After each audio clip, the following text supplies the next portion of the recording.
Dr. Alan Cooper stared out of the observation window of the descent pod, his sharp eyes tracing the glittering contours of Nivara as it came into focus. Below stretched a world unlike any he had visited before. Emerald green forests shimmered as if dusted with liquid light, and rivers of what looked like molten silver wove their way across valleys. Towering crystalline spires jutted skyward, refracting the planet's light into a spectrum that bathed the landscape in an ethereal glow. Alan adjusted the strap of his medical satchel, his thoughts a swirl of anticipation and apprehension. He had always gravitated toward the impossible cases deemed too risky, methods considered too radical. His career in interspecies medicine had been built on breaking rules and pushing boundaries, but Nivara felt different. This wasn't a lab on Earth, where he controlled the variables. Here, the stakes were far greater, and failure meant more than just a blemish on his reputation. The pod settled onto a sleek docking platform carved from translucent stone. Alan stepped into the humid air, his boots clicking on the polished surface. The atmosphere smelled faintly metallic, tinged with a sweetness that reminded him of fresh-cut grass after rain. Waiting to greet him was Zarya, the Nivaran woman who had summoned him. She stood tall and composed, her green skin glowing faintly under the planet's bioluminescent sky. Her long, silken hair fell in silver waves, catching the light like threads of moonlight. Her eyes large, luminous, and the color of liquid gold studied him with a mix of hope and skepticism. "Dr. Cooper," she said, inclining her head slightly. Her voice carried a rich, melodic timbre, each word deliberate yet laden with tension. "Thank you for coming. I understand your journey was not an easy one." Alan returned the gesture, his expression professional but warm. "It's an honor to be here, though I admit the urgency in your message has left me curious." She hesitated for the briefest moment, her gaze flickering to the towering crystalline structures in the distance. "You'll understand soon enough. Please follow me." Zarya led him through a network of elevated pathways that wound between crystalline spires.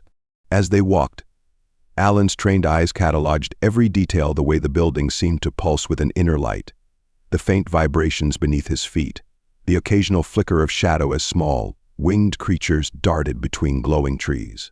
Despite its beauty, the planet's stillness carried an undertone of unease. "I've read about your work," Zarya said, breaking the silence. "You've saved lives on worlds where others wouldn't even try." "Some might say I take risks where others wouldn't dare," Alan replied, his tone measured. "But your message mentioned something beyond the scope of tradition. I take it this isn't a typical case." Zarya stopped and turned to face him, her expression unguarded for the first time. "It is not. My condition is unprecedented among my people, and if we fail, the consequences will reach far beyond me." Alan nodded, but before he could respond, they entered a sprawling chamber made entirely of glass-like material that seemed alive. Light danced across its surface, casting shifting patterns on the floor. The chamber's centerpiece was a low table surrounded by intricate carvings of Nivaran flora and fauna. Zarya gestured for him to sit. She took a deep breath, her hands clasped tightly together. "Nivarans reproduce through a symbiotic connection with our environment. Our bodies produce an enzyme, one that reacts with the soil and air to spark the cycle of life. This process has sustained us for millennia." Alan leaned forward, his medical instincts kicking in. "And something is disrupting that cycle."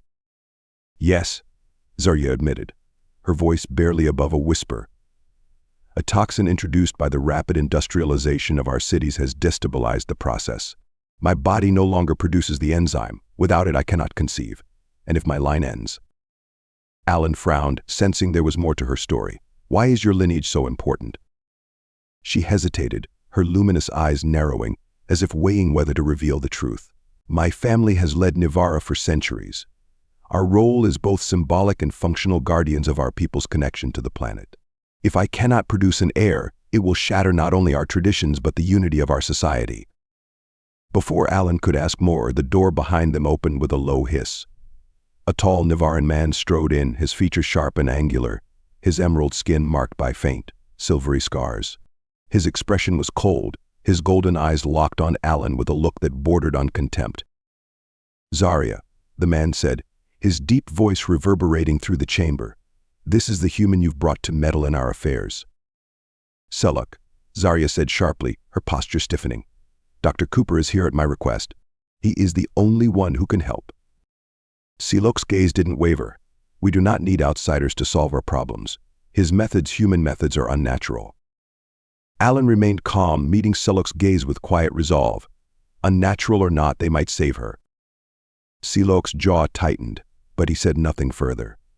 With a dismissive glance, he turned and left the chamber, his footsteps echoing against the crystalline floor. Zarya sighed, her shoulders sagging as the door slid shut behind him. Silok is a traditionalist. He believes our problems can only be solved by adhering to the old ways. But those ways have failed me. Alan placed a hand on the table, his fingers tracing the intricate carvings. Sometimes tradition needs to bend to survival. I'll do everything I can, but I'll need complete access to your medical records and environmental data. Zarya nodded. I've already arranged it. You'll find the data in our central repository.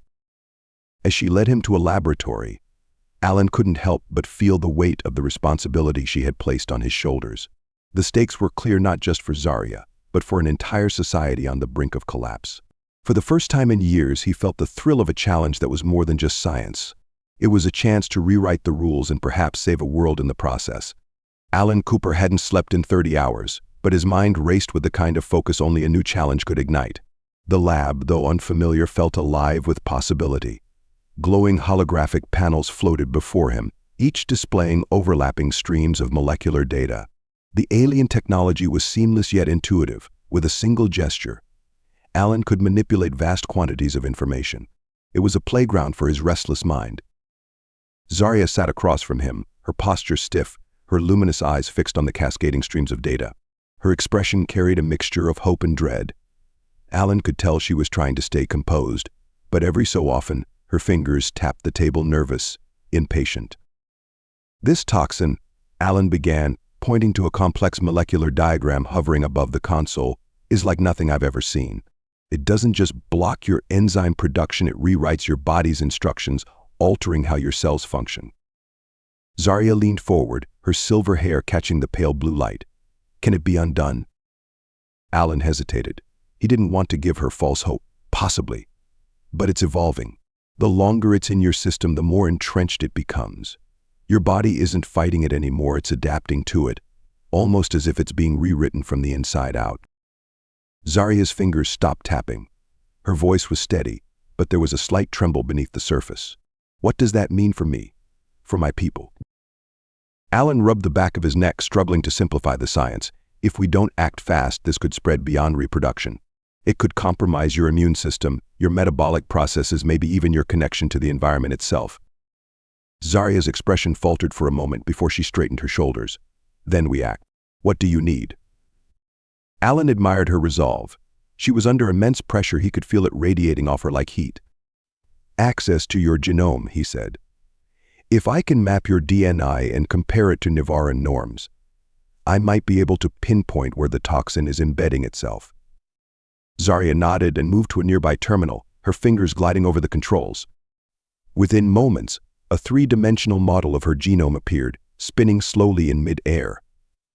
Alan stepped closer, scanning the intricate strands of DNA. It was beautiful, elegantly complex in a way that human genetics couldn't match. But as he examined it further, his stomach tightened. Here, he said, gesturing to a section that pulsed faintly in red, this is where the toxin is binding. It's targeting the gene responsible for producing Limetrix, your reproductive enzyme. Zarya studied the display, her golden eyes narrowing. Can you fix it? I think so, Alan said, though he knew it wasn't that simple. But your body no longer recognizes Limetrix. The toxin has altered your biochemistry to treat it as foreign. Then what's the solution? She pressed. Alan exhaled slowly. If we can create a hybrid enzyme of fusion of Limetrix and a similar human enzyme, your body might accept it. Essentially, we'd be retraining your system to recognize the enzyme as its own. Zarya's gaze didn't waver. Will it work? Alan gave her the truth.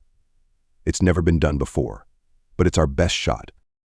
Before Zarya could respond, the door slid open and Silok strode in. His presence was as imposing as ever, his tall frame casting a shadow across the lab's glowing surfaces. His golden eyes scanned the room, narrowing when they landed on Alan.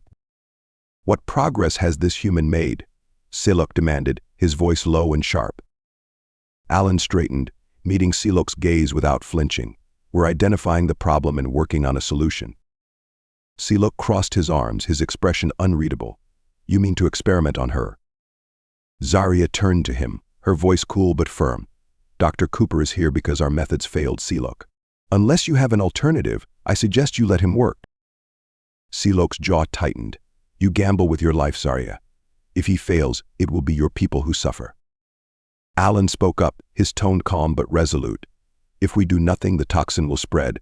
This isn't just Zarya's problem anymore, it's a planetary crisis. Silok's eyes flicked to Alan, filled with skepticism.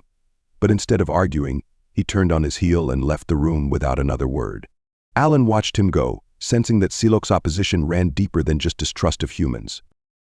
He's afraid, Zarya said quietly. Afraid of change, afraid of losing what makes us Nivaran. Alan nodded. Fear can be powerful, but it won't stop this toxin. The hours that followed were a blur of analysis and experimentation. Alan worked tirelessly, synthesizing enzymes and testing their compatibility with Nivaran biochemistry. Zarya remained by his side, assisting where she could, her presence a quiet source of motivation. Despite the alien environment, Alan felt a familiar rush, the kind of drive that had propelled him through countless impossible cases. By the end of the day, Alan had a breakthrough. He stared at the glowing vial in his hand, a faintly shimmering liquid that represented hours of work and a glimmer of hope. This, he said, holding it up for Zarya to see, is the first prototype of the hybrid enzyme. If it works, it'll trigger your body to start producing Lymetrix again.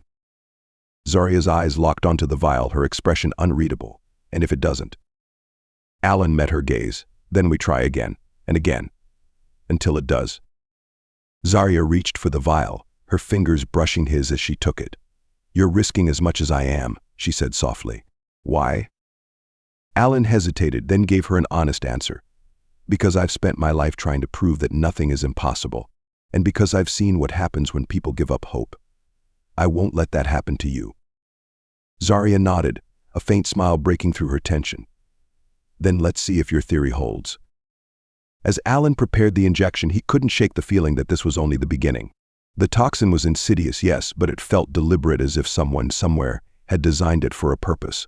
He didn't voice his suspicions, not yet. But deep down, he knew this puzzle was far larger than one woman or one planet. It was a thread in a web he had only begun to unravel. The lab's air felt charged, heavy with unspoken tension as Alan prepared the injection. The vial containing the hybrid enzyme glowed faintly in the ambient light, a fragile beacon of hope. Zarya stood nearby, her fingers curled tightly around the edge of the table. Her usually composed demeanor betrayed a flicker of unease as she watched Alan load the syringe. Are you certain this will work? She asked, her voice steady but softer than usual. Alan looked up, meeting her luminous golden eyes. No, he admitted. But it's our best chance. If your body responds to the hybrid enzyme, it should re-trigger the production of Lymetrix. We'll know soon enough. Zarya nodded, her resolve hardening. Do it. Alan approached her slowly, his every movement deliberate. He found the vein in her forearm, her green skin as warm as human flesh beneath his touch.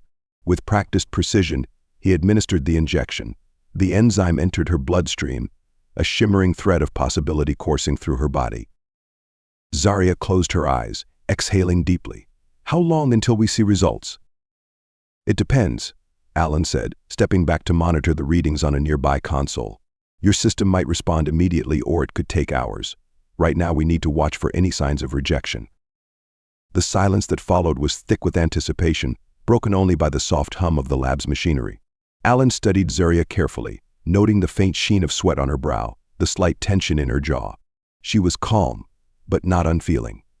The weight of her lineage, her people, her planet, all of it rested on her shoulders. Then the first reading appeared, a spike in her biometrics. Alan's heart skipped. Your enzyme levels, he said, his voice laced with cautious excitement. They're rising. It's working. And Zarya opened her eyes, the faintest glimmer of hope flickering in them. So it's producing Lymetrix. Alan nodded, his fingers flying over the console. It's starting. But we're not in the clear yet. We need to see if your body sustains it. Suddenly, the console emitted a sharp beep. Alan's stomach dropped. The enzyme levels were spiking too quickly. He turned to Zarya, who had begun to sway slightly. How do you feel? He asked, stepping toward her. Strange, she admitted. My body feels hot, as if something is moving through me. Alan checked the readings again, his brow furrowing. Your system is accelerating faster than expected. It's adapting, but the process is volatile. I need to stabilize it. Before he could act, Zarya's knees buckled. Alan caught her, easing her onto a nearby chair. Her breathing was shallow, her skin radiating an unnatural warmth. Zarya, stay with me, Alan said firmly. He grabbed a nearby vial containing a stabilizing compound and prepared another injection. This will slow the reaction. He administered the shot quickly, and within moments her breathing evened out. The glow in her skin dimmed slightly, but her expression remained strained. It's like my body is fighting itself, she whispered. Alan sat beside her, placing a steadying hand on her shoulder. Your system is in overdrive. It's trying to reconcile the new enzyme with the old programming. It's messy, but it's not unexpected. Zarya's gaze locked onto his, a mixture of trust and determination in her eyes. Will it hold? Alan hesitated, then nodded. It should, but you'll need rest. Your body is doing the equivalent of relearning how to breathe.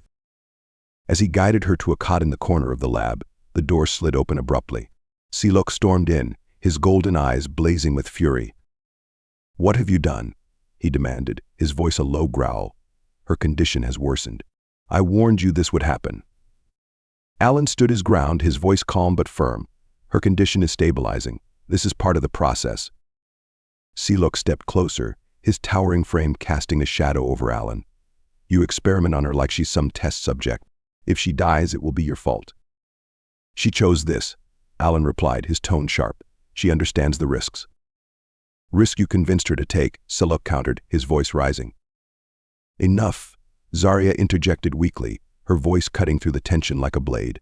Both men turned to her, surprised by her intervention. Silok, I made this choice. If there's blame to bear, it's mine. But I trust him. Silok's jaw tightened, his fists clenching at his sides. After a moment he turned on his heel and left without another word. The door hissed shut behind him. Alan exhaled slowly, the tension in his shoulders easing. He's not wrong to worry, he admitted quietly. Zarya managed a faint smile. But he doesn't understand what's at stake. I do. Alan returned to the console, scanning the latest readings. The enzyme levels had begun to stabilize, and Zarya's vitals were improving. Relief washed over him, but it was tempered by the knowledge that this was only the first step. Your system is adjusting, he said. If this holds, we'll have cleared the biggest hurdle. But we're not out of the woods yet. Zarya nodded, her determination unwavering. What comes next? Alan hesitated, then said, we monitor. If your body continues producing Limatrix on its own, we can start looking for broader applications. If this works for you, it could work for others. Zarya's eyes softened. Then there's hope for my people. Alan offered a small smile. There's always hope. But as he turned back to the console, a new thought crept into his mind, one that made his stomach twist. The toxin had been far more adaptive than he'd anticipated, almost as if it had been designed to respond to intervention. If this hybrid enzyme worked, there was a chance it could trigger an even more aggressive mutation in the toxin. He kept the thought to himself for now. Zarya needed rest, not more worry. But deep down, he knew their fight was far from over. The toxin wasn't just an environmental anomaly, it was a weapon, and someone had set it loose. The air in the lab felt heavier, as if the weight of their actions clung to every surface. Zarya lay on the cot, her breathing steady but shallow, her skin shimmering faintly as her body worked to adapt to the hybrid enzyme. Alan sat nearby, his eyes fixed on the monitor that displayed her biometrics. Each spike and dip in the readings sent a ripple of anxiety through him. For now the enzyme was holding, but the unknown loomed over them like a shadow. A soft knock at the door broke the tense silence. Alan looked up as a Nivaran woman entered, her delicate frame almost blending with the room's pale light. She wore the ceremonial robes of a healer, their silken threads shifting in hue with her movements. I am Lyrian, she said, her voice melodic yet firm. Zarya's personal physician. Alan rose, extending a hand. Dr. Alan Cooper. I assume you're here to assess her condition. Lyrian nodded, her golden eyes narrowing slightly as she studied him. I've been skeptical of human intervention, but Zarya insisted. She trusts you. Alan stepped aside, gesturing to the monitors. Her enzyme production has stabilized for now. Her body is adjusting to the hybrid, but it's too soon to declare success. Lyrian moved to Zarya's side, her movements precise and graceful. She placed her hands over Zarya's forehead, her fingers glowing faintly as they hovered just above the skin. Alan watched, fascinated as the light pulsed, shifting rhythmically. "What are you doing?" he asked. "A diagnostic scan," Lyrian replied without looking up. "Our methods are less invasive than yours, but no less effective." She paused, her brow furrowing. Her energy is conflicted. The enzyme is integrating, but something is disrupting the process. Alan frowned, turning back to the console. The readings hadn't indicated rejection, but Lyrian's insight was troubling. Disrupting how? "Like a thread pulled taut from both ends," Lyrian said. "It cannot hold forever." Before Alan could respond, the lab's main console emitted a sharp, insistent beep. He rushed to the display, his heart pounding as he read the new data. The enzyme levels were spiking again, but this time the patterns were irregular, chaotic. "Her system is overcompensating," Alan said, his voice taut with urgency. "The enzyme is spreading too fast, overwhelming her cells." Zarya stirred, her eyes fluttering open. Her voice was faint but steady. "What's happening?" Alan knelt beside her, his tone calm despite the rising tension. "Your body is adapting faster than expected. It's trying to produce more enzyme than it needs." "What does that mean for me?" Zarya asked, her gaze unwavering. "It could destabilize your system entirely," Alan admitted, "but we might be able to counteract it with another dose of the stabilizer." Lyrian straightened, her expression unreadable. "Another injection could weaken her further." "And doing nothing could kill her," Alan shot back. "We don't have time for hesitation." Zarya raised a hand, silencing both of them. "Do it," she said to Alan. "I trust you." Alan moved quickly, preparing the stabilizer. As he administered the injection, Zarya's body tensed, her breath hitching. For a moment, Alan thought they had lost control entirely. Then her breathing steadied, the erratic spikes on the monitor evening out. The room seemed to exhale with her. "You're stabilizing again," Alan said, relief washing over him. But this was too close. Zarya offered a weak smile. "I'm still here." Lyrian stepped forward, her tone softer now. "You are stronger than I expected." Zarya looked at her, the faintest glimmer of amusement in her eyes. "Stronger than most expect." Before the moment could settle, a loud crash echoed from the corridor outside. Alan tensed, instinctively placing himself between Zarya and the door. Lyrian moved to the console, activating the security feed. The screen displayed a group of Navaran figures, their faces obscured by masks, forcing their way into the building. "Who are they?" Alan asked. Lyrian's face hardened. "Dissenters. Extremists who believe Zarya's actions have dishonored our people." "They're here for me," Zarya said, her voice steady despite the fear in her eyes. Alan's mind raced. They couldn't afford a confrontation, not with Zarya in such a fragile state. "Is there another way out?" Lyrian nodded. "A service passage at the back of the lab." "Good," Alan said, moving to help Zarya stand. "We need to move now." Zarya resisted, her voice firm despite her weakness. "I won't run." Alan met her gaze, his tone unyielding. "This isn't about pride. If they reach you, they'll undo everything we've worked for." Zarya hesitated, then nodded reluctantly. Alan and Lyrian guided her toward the service passage, the sound of shouts growing louder behind them. The passage was narrow, its walls lined with cables that pulsed faintly with light. As they moved, Alan couldn't shake the feeling that they were walking into the unknown. "Where does this lead?" he asked Lyrian. "To the lower levels," she replied. "There's a transport bay we can use to escape."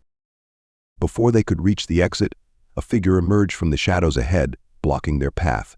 It was Silok. His golden eyes glinted in the dim light, his expression unreadable. "Silok," Zarya said, her voice a mixture of relief and caution.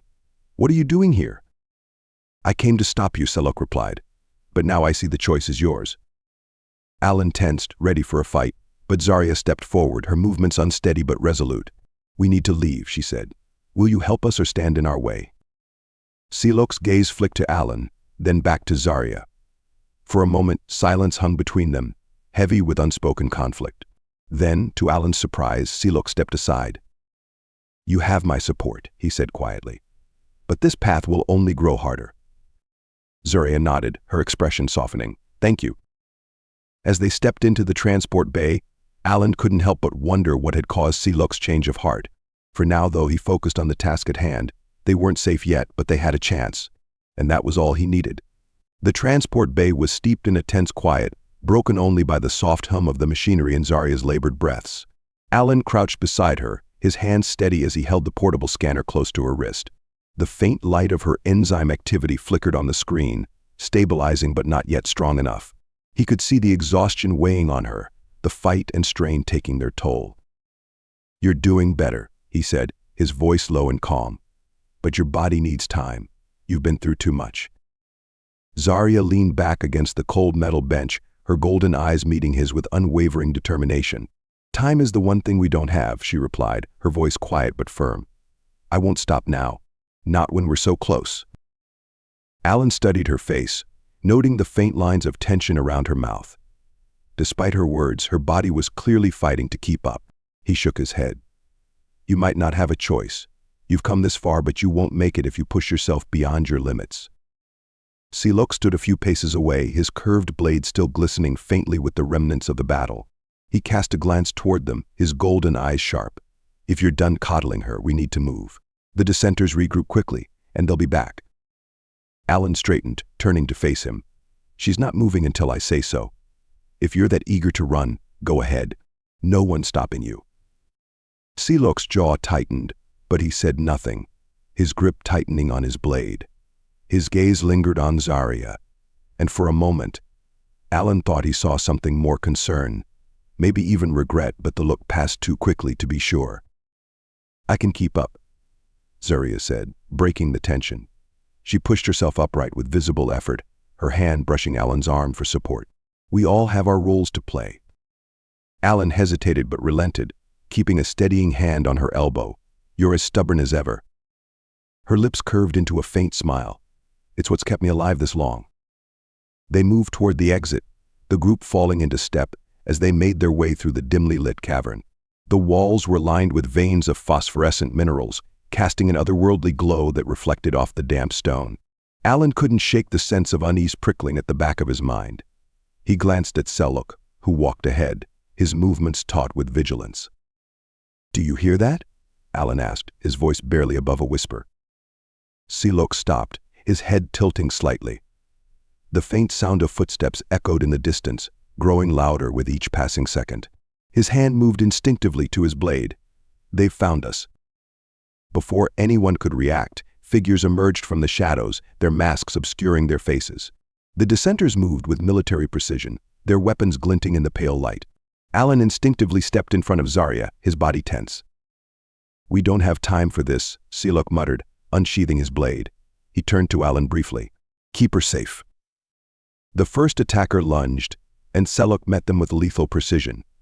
Lyrian, her hands glowing faintly with the same energy she'd used for healing, moved like a phantom, disarming one opponent with a single swipe. The clash erupted into chaos, the confined space amplifying every sound. Alan pulled Zarya behind a jagged outcrop, shielding her as the fight unfolded. "Stay low," he said firmly. "This isn't your fight." She shook her head, her eyes blazing with defiance. "It's my fight more than anyone's. My people, my future, it all rests on this." "Then let me protect you," Alan said, his voice softening. "Please." The conviction in his tone seemed to reach her. She nodded reluctantly, her breathing shallow as she pressed herself against the stone. Alan's focus shifted back to the fight, his mind racing. They couldn't keep this up forever. The dissenters were relentless, and the group's energy was fading fast. "Enough." Zarya's voice cut through the chaos, sharp and commanding. The fighting stopped as all eyes turned to her. She stepped forward, her movements unsteady but purposeful. The leader of the dissenters, a tall figure with an angular mask, tilted her head slightly. "You're still alive," she said, her distorted voice dripping with disdain. "For now." "Do you even know what you're fighting for?" Zarya asked, her voice steady despite the strain in her body. "The toxin you think will save Navarra will destroy it." The leader hesitated, her stance faltering. Alan saw the moment of doubt flicker in her posture and seized the opportunity. "You're being used," he said, stepping forward. "The toxin isn't a solution. It's a weapon. Whoever made it didn't intend for Nivara to survive. The leader's gaze shifted between them, uncertainty creeping into her movements. Before she could respond, Seluk stepped forward, his blade still drawn. "Stand down," he said, his voice cold, "or face the consequences." The dissenters began to retreat, their leader lingering for a moment before turning and disappearing into the shadows. The cavern fell silent once more, the echoes of the fight fading into the stillness. Zarya turned to Alan, her expression softening. "You never stop fighting for me." Alan smiled faintly, his hands brushing her arms as he steadied her. "Because you never stop fighting for yourself." For a moment, the world seemed to shrink to just the two of them. Zarya reached up, her fingers grazing his jawline. Her touch was light, almost hesitant, but the warmth it carried was unmistakable. "You've done more for me than anyone ever has," she said, her voice barely above a whisper. "And you've given me more than just hope. You've given me a reason to keep going." Alan's breath caught as she leaned in, her lips brushing his in a kiss that was both tender and electric. Her hand rested on his chest, her touch grounding him even as it sent a jolt through his body. For a moment, the weight of their mission, the dangers they faced, all fell away. When she pulled back, her golden eyes searched his as if seeking reassurance. "Thank you," she said softly, "for everything." Alan's hand lingered on hers, his voice low but steady. "We're in this together, until the end." The moment hung between them, fragile yet unbreakable, before Seluk's voice shattered the stillness.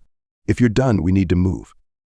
Zarya laughed softly, the sound lighter than Alan had heard in days. He has a way with timing. Alan helped her to her feet, his resolve hardening. Whatever lay ahead, they would face it together. And together they would prevail. The council chamber loomed before them, carved from the heart of the mountain, its jagged walls illuminated by veins of luminescent minerals that pulsed faintly like a heartbeat. The light seemed alive, reflecting off the faces of the Nivaran council members seated in an arc above the central dais. Their robes shimmered with the faint iridescence of woven silks, their postures radiating authority. Yet the air was thick with tension, as if the walls themselves were bracing for what was to come. Zarya stood at the center of the dais, her figure regal despite her obvious exhaustion. The faint glow of her green skin highlighted the resolve in her golden eyes. Alan stood beside her, his shoulders squared, his medical satchel slung across his back. Seluk remained a step behind, his hand resting on the hilt of his blade, his expression unreadable but alert. "You bring a human into our sacred chamber," the council leader intoned, his deep voice echoing across the cavernous space. His aged face was lined with wisdom, but his sharp gaze held suspicion. "An outsider who dares claim he understands our plight." Zarya's voice was steady as she responded. "Dr. Alan Cooper is the reason I stand before you today. Without his intervention, the toxin would have claimed my life, and I am not the only one at risk." A murmur rippled through the chamber, some council members leaning forward with interest while others exchanged skeptical glances. The council leader raised a hand, silencing the whispers. "And what is this toxin, this so-called threat, that our own healers have failed to identify?" Alan stepped forward, his voice calm but firm. "It's more than a threat. It's a weapon. The toxin affecting Zarya and others is engineered designed to target your people specifically. If left unchecked, it will not only end reproduction but destabilize your entire ecosystem." The room fell into stunned silence, the weight of his words settling over the council like a heavy shroud. Finally, a councilwoman with soft, discerning features spoke, her tone measured. "And what evidence do you have to support such a claim, human? Why should we believe this is anything more than conjecture?" Alan unslung his satchel, retrieving the portable scanner. With a flick of his wrist, he projected a holographic image into the air, a molecular mile of the toxin, its jagged structure pulsing faintly with ominous red light. Beside it, he displayed the hybrid enzyme he had created, its smoother, more harmonious structure glowing softly. "This is the toxin," he explained, pointing to the jagged pattern. "Its design mimics natural decay, making it easy to dismiss as an environmental byproduct. But its adaptive properties are too precise to be accidental.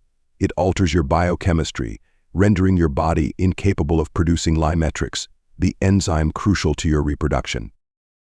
He gestured to the second model. "This is the countermeasure, a hybrid enzyme that bypasses the toxin's interference. It combines elements of Nivaran and human biochemistry, allowing Zarya's body to resume production. But it's a temporary solution. To eradicate the toxin, we must find its source." Another councilman, his voice tinged with disdain, leaned forward. "And what do you propose, human? That we place our fate in your hands?" "Not mine alone," Alan said, meeting his gaze without flinching. "This must be a collaboration. Your people have the resources and knowledge of your ecosystem that I lack. Together we can stop this." Zarya stepped forward, her voice strong despite the strain in her body. "We must stop this. If we allow division to cloud our judgment, we will fall. This is not about tradition or pride, it is about survival." Her words carried a weight that silenced the chamber. The council members exchanged glances, their expressions shifting from skepticism to contemplation. But before the council leader could respond, the chamber doors burst open. The dissenter leader strode in, her mask removed to reveal a face marked by scars that glowed faintly in the chamber's light. Her presence was like a storm, commanding and dangerous. Behind her, a handful of dissenters hesitated at the threshold, their weapons lowered but their postures tense. "You waste time arguing while our people die," the dissenter leader said, her voice resonant with fury. "This council has failed us. Zarya, you place your trust in an outsider, yet you fail to see the betrayal within your own walls." Zarya stepped forward, her expression calm but unyielding. "You speak of betrayal while sowing chaos among our people. What do you gain by dividing us further?" The dissenter leader laughed bitterly. "What do I gain? The chance to save Navarra from those who would see it destroyed." Alan interjected, his voice measured. "You think the council is your enemy, but you're wrong. The toxin is the real threat, and if we don't work together, there will be no Navarra left to save." The dissenter leader's gaze shifted to Alan, her eyes narrowing. "And you think you have the answers, human? You don't see the full picture." She reached into her robes and pulled out a small, glowing vial. Alan's stomach dropped as he recognized the concentrated form of the toxin. The room tensed, council members rising to their feet. "This," the dissenter leader said, holding the vial aloft, "is the truth of what we've become. A people so desperate for survival that we will poison ourselves in the process." "Don't do this," Zarya said, her voice cutting through the tension. "Destroying ourselves will not save us. You know this." For a moment, the dissenter leader hesitated, her hand trembling as she stared at the vial. Alan saw the crack in her resolve and stepped forward cautiously. "It's not too late," he said. "Hand it over. Let us fight this together." The dissenter leader's golden eyes met his, and for the first time he saw the pain behind her fury. Slowly she lowered the vial and handed it to Zarya. The room exhaled as one, the tension dissipating like mist. Zarya turned to the council, holding the vial like a torch. "This is what we face. A weapon designed to destroy us. We must unite to stop it." The council leader stepped forward, his expression grave. "You have our support, Zarya. Let us begin." As the chamber erupted into motion, Alan felt a wave of relief tempered by the knowledge that their fight was far from over. He glanced at Zarya, her gaze steady despite the weight of the moment. "Together," she said softly, meeting his eyes, "we will save Navarra." Alan nodded, his resolve hardening. Whatever lay ahead, he knew they would face it as one. Together they would rise,